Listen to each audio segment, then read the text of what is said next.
Friends, तो अब हम बात करेंगे डबल टैक्सेशन अवॉइडेंस एग्रीमेंट का लाभ लेने के लिए आपको कुछ ज़रूरी दस्तावेज की ज़रूरत होता है।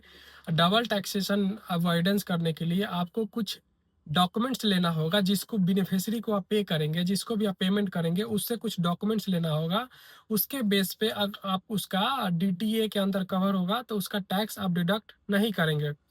तो फ्रेंड्स, सबसे पहला जो डॉक्यूमेंट्स आता है उस डीटीओ को एग्जाम्पशन दिलाने के लिए, उस डॉक्यूमेंट का जो नाम है टीआरसी। आपने बहुत बार सुना होगा एज ए अकाउंटेंट, आपने as a finance controller, finance accounting के जो फील्ड में टीआरसी। टीआरसी का फ्रेंड सिंपल मतलब होता है टैक्स रेसिडेंसी सर्टिफिकेट। आप किस देश के रेसिडेंस है, किस डेट के रेसिडेंट है आप, जिस देश के भी आप निवासी होंगे उस देश का, वहाँ का टैक्स डिपार्टमेंट, टैक्स अथॉरिटी आपको टीआरसी सर्टिफिकेट इशू करेगा। उस देश की टैक्स अथॉरिटी से मिलता है जहां आप रहते हैं। जैसे कि आप यूएई में हैं, यूएई अमेरिका या आदि जिस कंट्री में है वहां से उसको टैक्स अथॉरिटी इशू करता है। यह प्रमाण होता है कि आप उस देश के टैक्स पेयर में गिने जाते हैं। ठीक है, आप एक टैक्स पेयर हैं उस देश के। टीआरसी सर्टिफिकेट होना चाहिए आपके पास। दूसरा दस्तावेज, भारत में डीटीए का लाभ लेने के लिए सबसे जरूरी दस्तावेज है। ठीक है, तो आपको अगर डीटीए का लाभ लेना है तो टैक्स रेसिडेंस सर्टिफिकेट जरूर होना चाहिए, क्योंकि आप एक टैक्स पेयर हैं। उसके फ्रेंड दूसरा होता है फॉर्म 10F। दूसरा क्या है फ्रेंड? Form 10 10F। यह एक डिक्लेरेशन फॉर्म है जो आपको भारत का इनकम टैक्स डिपार्टमेंट को देना होता है। इसमें आपकी जानकारी होती है, जैसे आपका नाम, नेशनलिटी, अथॉरिटी। ठीक है, आप इसके इनकम टैक्स के पोर्टल पर लॉगिन करके ऑनलाइन भरना होता है। ये आप कर देंगे। इसके बाद होता है सेल्फ डिक्लेरेशन लेटर।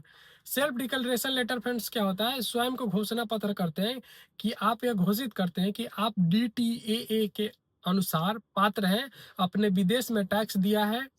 यह एक साधारण लेटर होता है। कुछ बैंक या संस्थाएं इसे मांग सकती है, जैसे कि आप जब भी आप अपने बेनिफिशियरी को पेमेंट करेंगे, अगर वो बोलेगा कि मैं डीटीए में कवर होना हूँ और मेरा कोई टीडीए टैक्स ना काटा जाए, उस पर टैक्स ना काटा जाए, पूरा पैसा दे दिया जाए हमें, तो आपको ये 4 डॉक्यूमेंट उससे कलेक्ट करना होगा।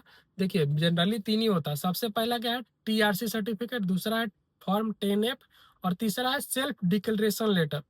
No PE self declaration letter मतलब कि मेरा भारत में कोई भी परमानेंट बिजनेस कनेक्शन नहीं है, मेरा बिजनेस भारत में कोई परमानेंट या इंस्टेब्लिशमेंट नहीं है, कोई भी हमारा फिक्स एसेट्स नहीं है भारत में जिसको मैं यूज करके रेवेन्यू जनरेट कर रहा हूँ भारत से। तो ये डिक्लेरेशन देना होता है। जब ये 3 डॉक्यूमेंट मिल जाएगा आपको, तो आप विदाउट टैक्स डिडक्ट किए उसका पेमेंट कर सकते हैं। किस चीज़ की पेमेंट? जैसे कि कोई रॉयल्टी है, कोई टेक्निकल है, कोई प्रोफेशनल सर्विस आप उससे लिए हैं विदेश से,